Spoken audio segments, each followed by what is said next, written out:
आइए हम एक और प्रश्न लेते हैं। क्वेश्चन है फलन f of x is equal to x square plus 3x plus 5 upon x square minus 5x plus 4 का प्रांत ज्ञात कीजिए। बच्चों प्रांत पहले आपको जब फलन का परिभाषा दिया गया था तो वहां पर फलन के प्रांत की भी परिभाषा दिया गया था। तो जब भी प्रांत पूछे तो आपको ध्यान रखना है परिभाषा को। किसी फलन का प्रांत x के वे मान होते हैं जिनसे ये फलन परिभाषित हो जाए, अर्थात कोई परिमित मान दे, निश्चित मान दे। ये ध्यान रखना है बच्चों। आइए हम हल करते हैं इसको। चूंकि दिया गया फलन f of x is equal to x square plus 3x plus 5 upon x square minus 5x plus 4 जो एक परिमेय फलन है, तो इस परिमेय फलन को परिभाषित होने के लिए क्या आवश्यक है बच्चों? अर्थात यह फलन तभी परिभाषित होगा जब इसका हर का मान शून्य ना हो, अर्थात x square minus 5x plus 4 is not equal to 0। तो चलिए बच्चों हम ढूंढते हैं कि x के कौन कौन से ऐसे मान हैं जिनके लिए x square minus 5x plus 4 is not equal to 0 होगा। तो इसके लिए हम गुणनखंड विधि का इस्तेमाल करते हैं। X square minus 5x plus 4 का गुणनखंड करते हैं। X square minus 4x minus x plus 4 is not equal to 0। मध्य पद को गुणनखंड करने के लिए क्या कर रहे हैं? मध्य पद को अर्थात माइनस 5x को दो भागों में बांटते हैं और इसको और सरलतम रूप में लिखते हैं x into x minus 4 minus 1 into x minus 4 is not equal to 0, अर्थात x minus 4 into x minus 1 is not equal to 0, अर्थात x minus 4 is not equal to 0 और x minus 1 is not equal to 0। There implies x is not equal to 4 and x is not equal to 1। अर्थात स्पष्ट है कि x बराबर 4 व x बराबर 1 को छोड़कर सभी वास्तविक संख्याओं के लिए यह परिभाषित होगा। तो बच्चों इस फलन को परिभाषित होने के लिए केवल 1 और 4 को छोड़ना होगा। तो इस प्रकार f का प्रांत यानी दिए गए फलन का प्रांत 1 और 4 को छोड़कर सभी वास्तविक संख्या। तो बच्चों इसको हम सांकेतिक रूप में लिखेंगे r माइनस 1/4। नेक्स्ट क्वेश्चन लेते हैं। यदि f इज इक्वल टू क्रमित युग्म 1 1 2 3 0 माइनस 1 माइनस 1 माइनस 3 z से z में एक रैखिक फलन है तो f ऑफ x ज्ञात कीजिए। बच्चों प्रश्न पे यदि हम गौर करें तो यहां पर फलन के अवयव क्रमित युग्म के रूप में दिए गए हैं और हमें फलन ज्ञात करना है, यहां पर fx ज्ञात करना है। चलिए हल करते हैं बच्चों। प्रश्न में दिया है चूंकि f यानी फलन z से z में रैखिक फलन है, ये दिया है, तो रैखिक फलन का मानक रूप होता है f of x equal to mx plus c। अब चूंकि हमें f दिया है 1 1 2 3 0 माइनस 1 माइनस 1 माइनस 3, तो जैसे पहला क्रमित युग्म है 1 1, तो क्या मतलब बच्चों x इज इक्वल टू 1 तो f of 1 is equal to 1। ठीक है बच्चों। 2 3 का क्या मतलब है? x इज इक्वल टू 2 तो f of 2 is equal to 3। ठीक इसी प्रकार से तीसरा क्रमित युग्म x इज इक्वल टू 0 तो f of 0 is equal to minus 1 और चौथा क्रमित युग्म माइनस 1 माइनस 3 से स्पष्ट है x इक्वल टू माइनस 1 तो f of minus 1 is equal to minus 3। तो अब चूंकि रैखिक फलन का मानक रूप क्या होता है बच्चों? f of x is equal to mx plus c। इसमें x का मान रखते जाएं और f ऑफ x का मान रखते जाएं तो हमको पहला रिलेशन मिलेगा m into 1 plus c is equal to 1, अर्थात m plus c is equal to 1। x equal to 2 रखने पर मिलेगा m into 2 plus c is equal to 3, या 2m plus c is equal to 3, ये दूसरा समीकरण मिला। फिर x इक्वल टू 0 रखने पर m into 0 plus c is equal to -1, सरल करने पर यहाँ पर c इज इक्वल टू -1, ये तीसरा समीकरण।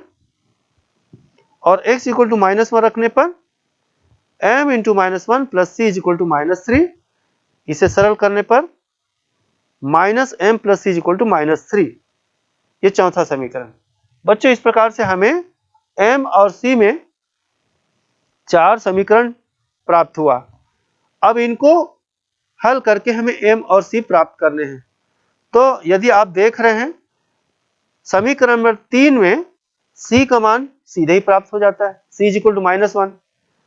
तो c के इस मान को किसी भी एक समीकरण में रखकर हम m का मान निकालेंगे। चलिए हम समीकरण 1 में c बराबर -1 रख देते हैं।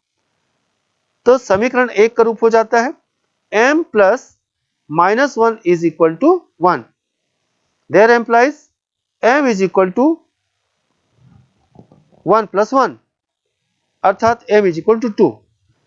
इस प्रकार बच्चों हमें c का मान -1 और m का मान 2 प्राप्त होता है।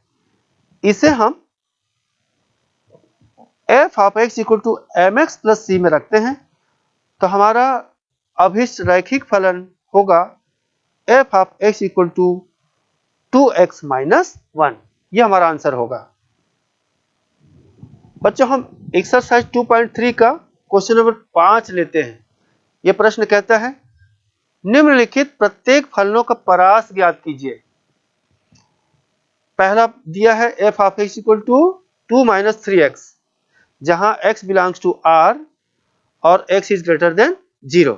दूसरा प्रश्न है f of x equal to x square plus 2, जहां x एक वास्तविक संख्या है, यानी x बिलोंग्स टू r। तीसरा प्रश्न दिया है इसमें f of x equal to x, जहां x एक वास्तविक संख्या है। अब बच्चों प्रश्न में पूछा है इनका परास ज्ञात कीजिए। तो परास निकालने के लिए हमें परास की परिभाषा जानना होगा। फलन का परास क्या होता है, या उसी को परिसर भी कहते हैं, रेंज। तो किसी फलन का परास का मतलब क्या है? प्रांत x के संगत y अर्थात fx के सभी मानों का समुच्चय परास होता है, यह ध्यान रखना है। चलिए पहला प्रश्न लेते हैं। पहला प्रश्न में दिया है f of x is equal to 2 minus 3x, जहां x बिलोंग्स टू r और x इज ग्रेटर देन 0। मान लेते हैं y is equal to f of x, there implies f of x का मान रखिए, तो y is equal to 2 minus 3x। बच्चों अब हम यहां पर x का मान y के पदों में निकालेंगे। इसको y is equal to 2 minus 3x को सरल करके हम x का मान y के पदों में निकालेंगे। तो क्या मिलेगा बच्चों, इसको सरल करिए। 3x is equal to 2 minus 3y, there implies x is equal to 2 minus y by 3। अब चूंकि हमें दिया है x इज ग्रेटर देन 0 और x बिलोंग्स टू r। अब चूंकि x इज ग्रेटर देन 0, अब x का मान रखिए, there implies 2 minus y by 3 is greater than 0, there implies 2 minus y is greater than 0, there implies minus 1 is greater than minus 2।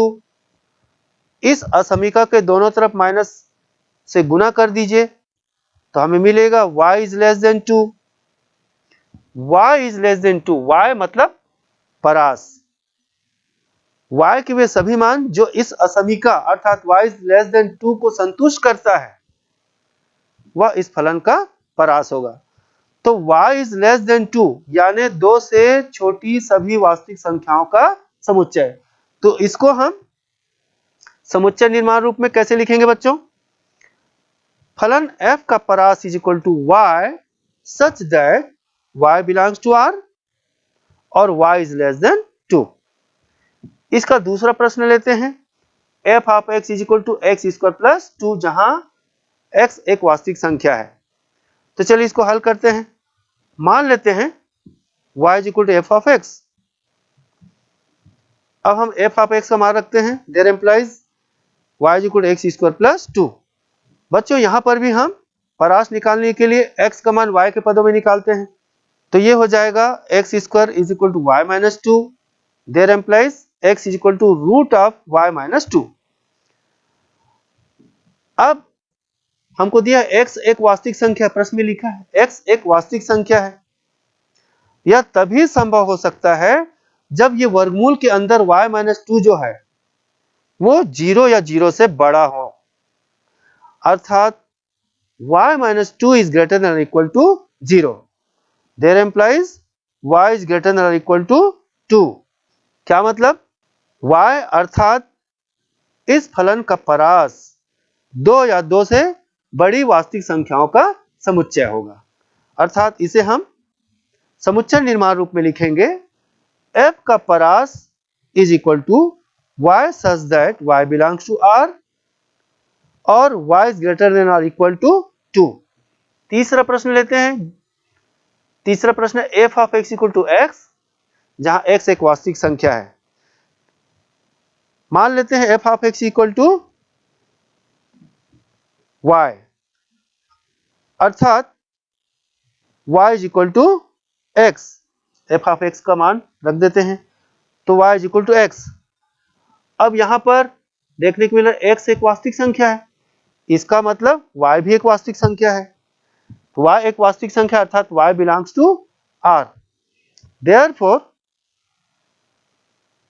दिए गए फलन f का परास is equal to y such that y belongs to R। बच्चों अब हम कुछ ऐसे प्रश्न लेते हैं जिसमें फलन का प्रांत एवं परिसर दोनों ज्ञात करना होता है। चलिए हम एक क्वेश्चन लेते हैं। निम्नलिखित फलनों के प्रांत तथा परिसर ज्ञात कीजिए। पहला प्रश्न है f of x is equal to minus of mod of x, और दूसरा प्रश्न है f of x is equal to root over 9 minus x square. तो बच्चों यहाँ पर प्रांत एवं परिसर पूछा गया है, तो आप दोनों की परिभाषा को ध्यान रखेंगे। प्रांत पूछा है तो x के उन मानों को निकालना है जिनसे फलन परिभाषित हो जाए, और परिसर x के संगत यानी प्रांत के संगत y के मान को निकालना होता है। चलिए हम पहला प्रश्न लेते हैं। दिया है f of x equal to minus of mod of x। चूंकि प्रांत x के वे सभी मान जो f ऑफ x को परिभाषित करता है होता है। चूंकि for all x belongs to R के लिए f of x is less than और इक्वल टू 0।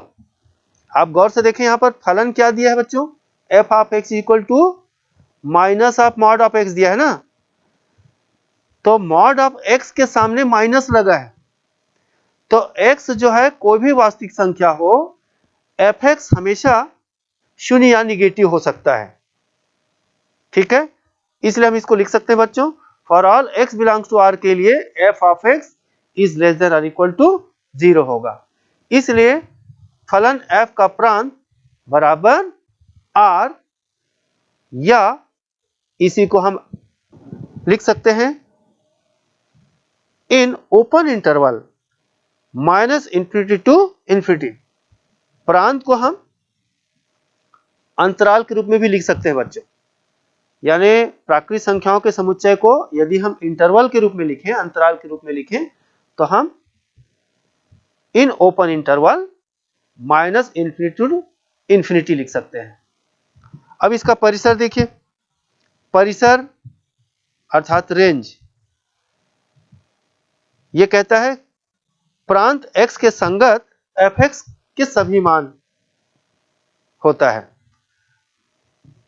तो मान लीजिए y is equal to F of x, then y is equal to minus of mod of x।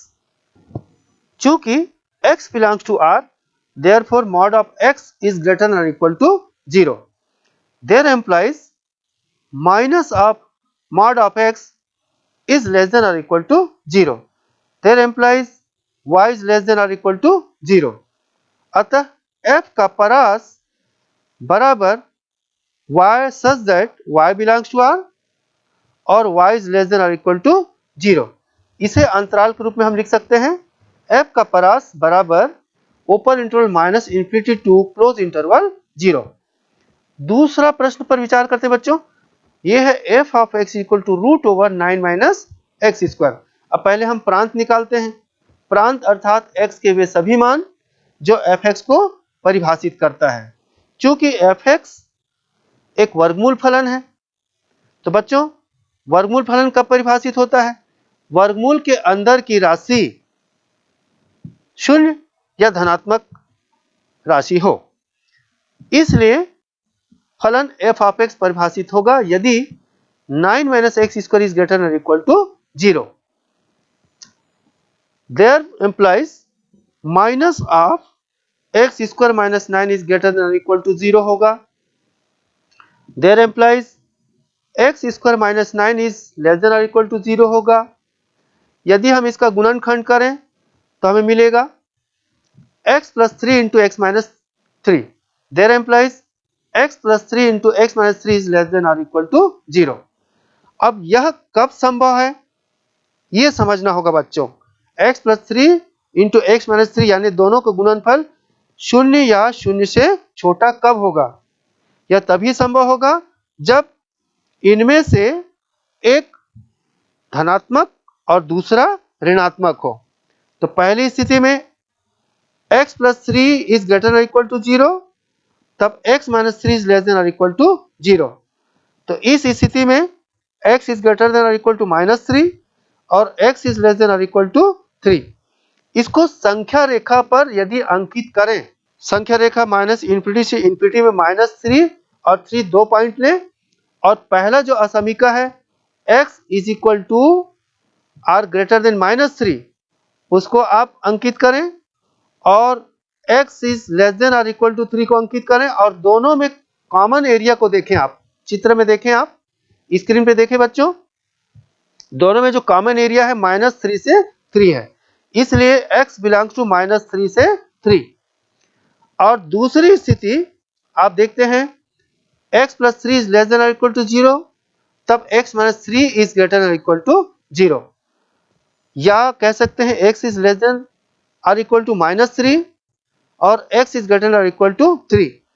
इसे हम संख्या रेखा पर अंकित करें, क्या x इज लेस देन और इक्वल टू माइनस 3 को और x इज ग्रेटर देन और इक्वल टू 3 को अंकित करें, तो यहां पर कोई भी कॉमन एरिया नहीं मिल रहा है, अर्थात यह स्थिति संभव नहीं है।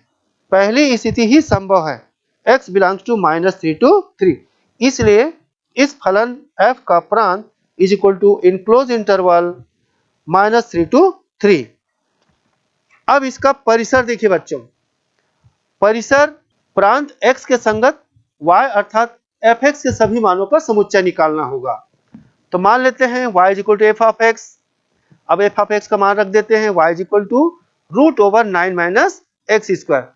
There implies y square is equal to 9 minus x. There implies x square is equal to 9 minus y square. There implies x is equal to root over 9 minus y square. अब यहाँ पर x का मान क्या आ रहा है? Root over 9 minus y square.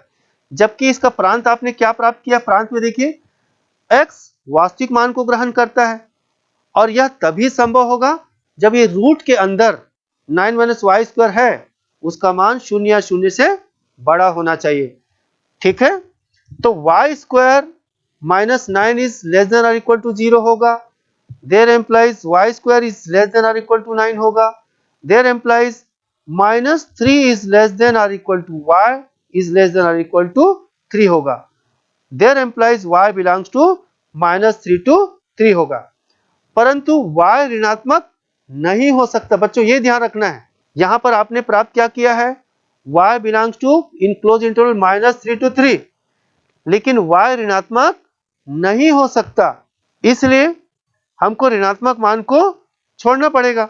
ठीक है बच्चों, क्या y is equal to root over 9 minus x square is greater than और इक्वल टू 0 होना चाहिए for all x belongs to in closed interval minus 3 to 3।